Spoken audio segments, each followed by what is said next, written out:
Greetings, friends. Steven here, and welcome to Gamer Hall. This is Gamer Hall episode 57. Our recording date is March the 6th, 2019. So once again, we're back to check out what amazing odds and ends I have discovered.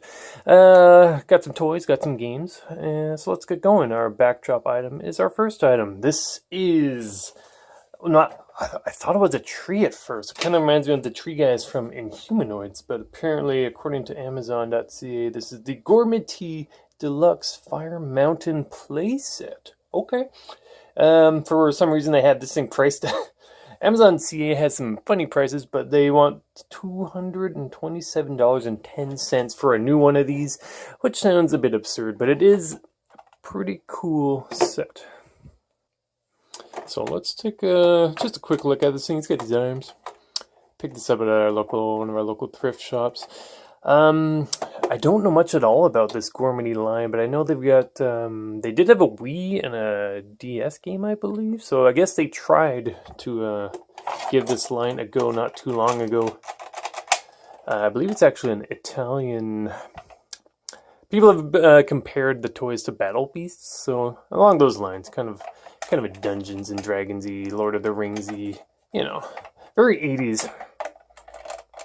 Push this guy's head in. Sticker price still there of $2.99, so I was like, yeah, that's pretty cool. I'll fill around with that for a bit. It is used, of course, so he's missing things like whatever would have gone here. If you push, he's got like these little windows. Push something. There's buttons and things, but they don't really do anything. Oh, here we go. Push this maybe. Wow. Little head pops out there. There it is. So you can open it up. Not a whole lot happening in there, so I guess you could put figures inside. Funny thing is, though, the mini figures of the Gourmet line don't really scale at all with this thing, so... So, I mean, it's a neat looking thing, but... I think it looks like a tree, but I guess it's supposed to be, I don't know, a volcano? Even reminds me a bit of the old Fireball Island. So, that's a neat thing right there. And as you can see, we've moved to hopefully a slightly better recording location here.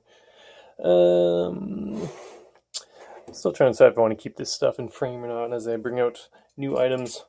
Speaking of new items, here's our next item. This is, originally it's Energon Strong Arm. But this specific repaint of this toy is, I don't remember which movie it was. It was one of the Transformers movies, and then this is now Crosshairs. According to tfu.info, this was only available at Target. Pretty solid Transformer. It's got the S7 badging on him. Slightly more boring paint, you know, it's realistic, like a desert Jeep sort of dude. And that was cool. Always happy to add to my Thrift Bots collection. Also, along with him, I found this guy. This is one of the Power Core Combiners, another random movie I guess series of figures, and these are basically combiners. This is the main piece of a combiner. The limbs didn't really do anything. They went from vehicle, and then you would stick a limb onto these blue pegs, and then it just, you know, extends to become a leg or an arm. Very simplistic, but I actually really think this guy looks pretty neat. Kind of has that Nemesis Prime color scheme going on there. I can just get that focus going. Thank you. Filling with my notes here. Crankcase was this guy's name. Crankcase and Crosshairs. And yeah, in all three modes, they all look pretty good, but I left him in vehicle mode because I thought that was just a pretty neat looking little truck right there. Alright, what do we got next? Okay. Mighty Max. This is Battle Cat, I guess. The Mighty Max Battle Cat. I don't know if we can get any information on the back there. Not really. 1993? Okay. These are awesome. Unfortunately, like, all these toys are used, so, you know, accessories will be missing. So for anyone that hates that sort of thing and needs everything to be complete, like, you don't want to go near anything Mighty Max, because there's going to be tons of parts and bits and pieces that won't come with them. I know he's missing like whatever would have filled in that eye. How do we open this? It's actually really like they did not kid around with these toys. It's really well painted, well detailed. Just give me 1 second. I just gotta figure out how to actually open this without breaking stuff. Thanks to modern day toys, I'm so worried about breaking anything. So be right back. Okay, we're back. All right, so first thing you do is you pull the chin down, and then you can lift this part up, and these slide out, and you get this whole freaking playset thing. These are awesome. Tons of little molded details, respectable amount of paint, and this mouth guy comes out.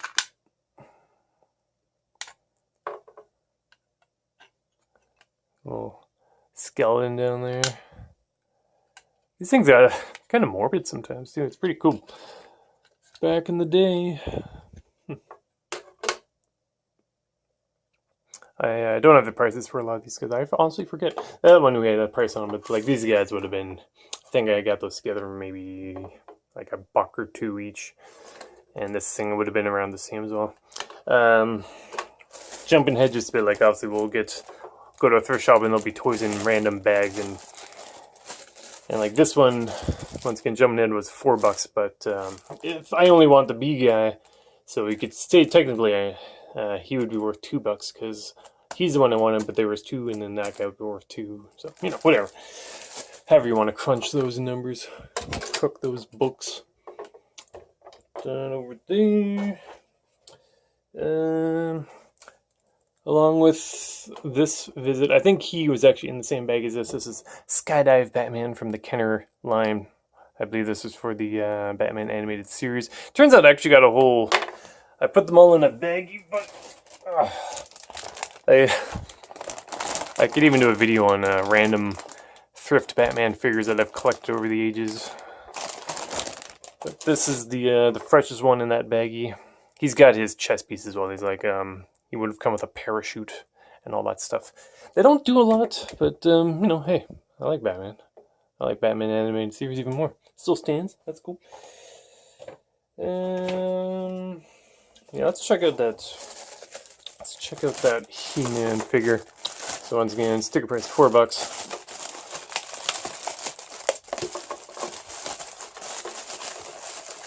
Yeah, okay, well, we got a random Green Goblin figure. This I don't care about. This I will redonate. Kind of cool. Not for me though. I don't care about. I'll say it's like a younger design for the character. One thing I'll say about the younger people's toys is that they usually have a really good heft, good paint to them. All right. Yeah. So this is who I bought that baggie for. This is Buzz Off, I believe. And what's really cool is that he still has his wings. You know, for a vintage He-Man figure, accessories are definitely going to be trickier to find. I know he had like an axe or something as well, but I don't expect that much to still be with him. But yeah, pretty cool stuff. I'll show a picture at the end, but I saw one of the new Beast Morphers toys for the upcoming, I guess, Power Rangers line, and man, those things are pricey. Like we're talking, I think that was $30 or something. We'll see later, but like when we're talking like $1 or $2 for each of these compared to what they're asking for modern toys, it really makes you think. Got one more baggie here. $3. This is a Transformers animated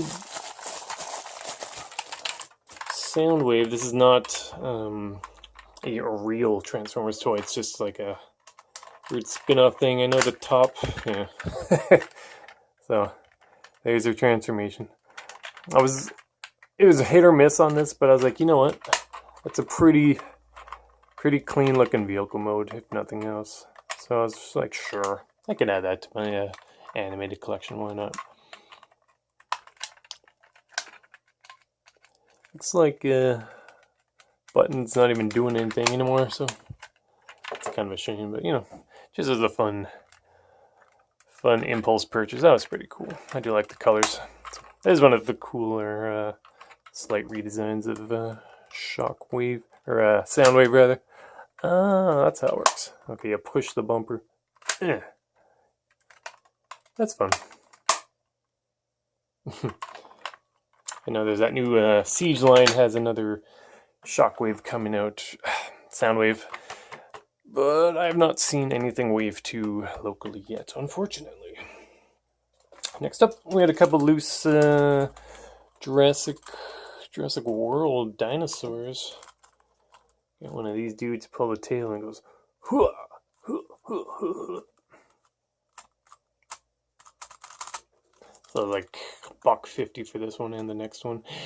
Ironically, I actually just sold a couple Jurassic Park dinosaurs. Some I like, some I don't like. Once again, impulse purchase. I'll fiddle with this for a bit and like, okay, that's dumb. I don't want it anymore. And then I'll put it up for a local sale or something.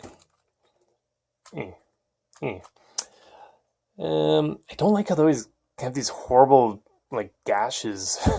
Why did they do that? That doesn't look nice at all. Paint on this thing, not great. But you know, it's got the official JW badging on it, so I'll probably end up reselling this one. I'm not blown away by the feature or the paint scheme, but you know, whatever. Fun for today at least. And with him, I also got this guy who you pull his tail down.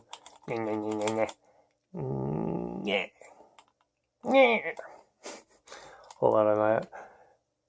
Is it? It's JW again. Now he would have had like a sound feature, but the batteries are obviously dead, so I'll probably give those a refresh.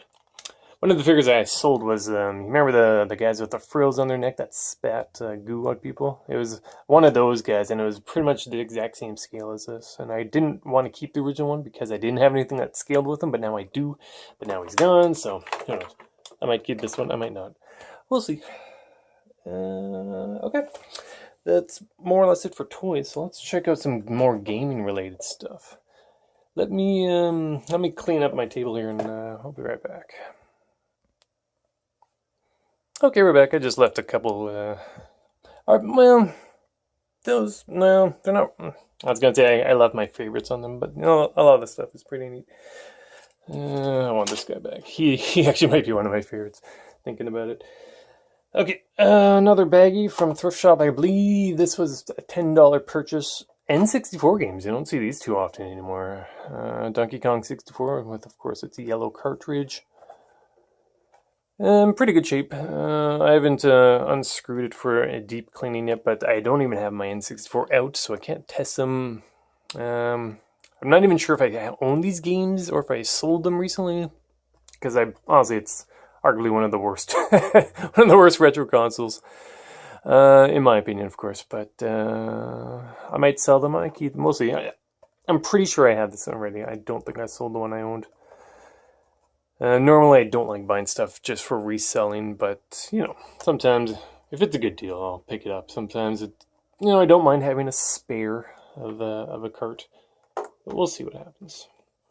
And of course, everyone's favorite, GoldenEye 007. Easy. Both of them would be easy game stuff to resell if I do end up doing that. We'll see. I wouldn't mind, honestly, though, digging up my N64 and giving them a go, making sure they do work for me. Get rid of them if I do, or if I keep them. We'll see. You never know. I have time to consider. I'm still looking for work, actually. I'm not looking very hard, though, to be honest. I'm still kind of in vacation mode, just, enjoying some free time off. That job I was mentioning in the last episode, I'd worked for almost 8 years with pretty much no vacations at all, so it's kind of cool just to sleep in. Although my sleeping patterns are getting a bit out of control, unfortunately, so who knows. We'll figure that out. That's a topic for another time, though. Next up, from one of our local dollar stores, is Infinity 3.0. This is a Kylo Ren figure. These ones are neat, these light effects ones, because you put this guy on the base for the Toys to Life and his lightsaber will start glowing. I do want to, like this. Whoop. I do want to get around to playing 3.0. I'm just not honestly that much of a Star Wars fan. I do like, once again, definitely more of an impulse purchase because I do have this game for PS4 current gen, and I might get around to it, I might not. But when you see like these brand new figures, like they're really well painted. Like there's really nothing to complain about. Like these are arguably some of the best figures in the Toys to Life genre, which was mostly Skylanders. But then these guys showed up, and Starlink now is kind of trying to get back into that, but I don't think they're doing all that well. They were pretty expensive when they came out. I know I bought a lot of Starlink stuff because I was really excited because I thought it was a cool idea, and it was, but the game itself was just kind of boring, so I kind of stopped playing it, which is unfortunate. Put him over there. But I mean, it's hard to resist like a brand new figure for like $3-4. It's pretty irresistible. Hey, we're almost done actually. Got another game here. I picked this up today. Xbox 360's Dead Space 2. Slight discount of $8.99. It's got the sticker on it. I double checked. I didn't own this on 360, so that's cool. I wasn't sure. I couldn't remember. With EB Games, if the sticker is there on the used games, you can return them. I enjoyed Dead Space 1. I never really played this one or Dead Space 3. So, yeah. Backwards compatibility on the Xbox One is an excellent feature. There's a rumor online that the PlayStation 5 will have backwards compatibility all the way back to PS1, which would be amazing. That would be definitely a day one purchase. So who knows? That might happen. It might not. We don't know. It's just a rumor. But yeah, like Xbox One's being able to play Xbox 360 games is a pretty neat feature. And finally, just have a couple more, I guess, things that's not unlike this guy. It's a Totaku. Remember Totaku? The crummier amiibo. I do like these dumb collectible things, obviously. Like, I've got tons of these things. But, oops. Trying to avoid that. Hold on. But this... Yeah. Down over there or something. Getting crowded. Yeah, like, I do... I don't know, a lot of the Totaku just licenses they've got are pretty much a miss for me, hit or miss. They're mostly missing, but for some reason their Dark Soul amiibo, or yeah, exactly, their Dark Soul Totaku and previously the Bloodborne one are both pretty well detailed. I've never played either game, but Dark Souls and Bloodborne hype is strong hype. I know all the YouTube and Twitch influencers are uploading all their Sekiro content right now. Which, again, that game does look pretty cool as well. It's just a question of how much you want to spend. Is there ever any other additions? So, Artorias, blah, blah, blah. Check it out. Think Geek number 16. I think I did a video just on Totaku at one point. I should check the views on that. I don't know how well they did. They did some Sonic the Hedgehog ones I'm slightly tempted to pick up, but I'm in no rush. But one thing that's nice about these compared to a proper amiibo is they're like, well, I was going to say half the price, but not half the price. But, we'll say $5 less on average. It all depends, like if you're getting the discount price or whatever, which I was. And finally, I'm glad I found him. This is Super Smash Bros. Piranha Plant, the amiibo. Amiibo, man, they are tough to find, these things in stock. Oof, that price though. Like, I remember I was working the day that this guy came out, and by the time 5 o'clock and I was done for the day, rolled around, I went to all the shops and everyone was sold out, just like that. Day one sold out, so tough to find, but he's only now, at least I asked them, they said they only got one of each of this wave in stock. So they had this guy, King K. Rool, and the Ice Climbers. And I honestly don't care about Ice Climbers or King K. Rool. Piranha Plant I definitely wanted, though. I like these, like grunt figures who just fights for the working man. We can relate to Piranha Plant. He's a hard worker. And of course, Little Shop of Horrors reference in a way, so that's fun too. Oh, and they also threw this in. This is a little free carabiner for the latest Metro game. I don't know if this even works out well, but it's, a little freebie. So there you go. That's it. That was Gamer Hall 57. Do we have any pictures we want to show? I'll sneak in a picture of the Beast Morphers products. So stuff I didn't buy but took a picture of. Check it out. This is from our local Toys R Us. Beast Morphers. I don't even know. I'm keen to see the. I guess are they even called Zords anymore? I don't know. But I know that Hasbro, the guys who do all the Transformers stuff, they recently acquired the license for all the Power Rangers stuff. So the next Power Rangers toys might be Transformers-ish. I don't know. I'm no expert, definitely, when it comes to Power Rangers stuff. But I know people online were getting excited because Canadian retailers were getting Beast Morphers products in before American stuff, which is rare. Like everything shows up in Ontario first. And word on the net was people were finding that stuff there. So there you go. We got one thing on the West Coast. So there you go. That's it. And we're back. So there you go. That's it. Thanks for watching Gamer Hall episode 57. Looks like we have reached the 20-minute mark. So I'm going to shut her down now. Everyone, thanks for watching. Feel free to like, comment, subscribe, and all that stuff. And yeah. Wish me luck on the job hunt once I get around to actually hunting again. Otherwise, I'm just going to sleep in and buy toys and video games. Until I can no longer afford to do that or pay my bills, and then I'll get a job because I'll have no time and money. Till then, though, I'm enjoying this staycation, if you will. Alright, everyone. See you next time. Bye-bye. Thank you for watching. See you next time.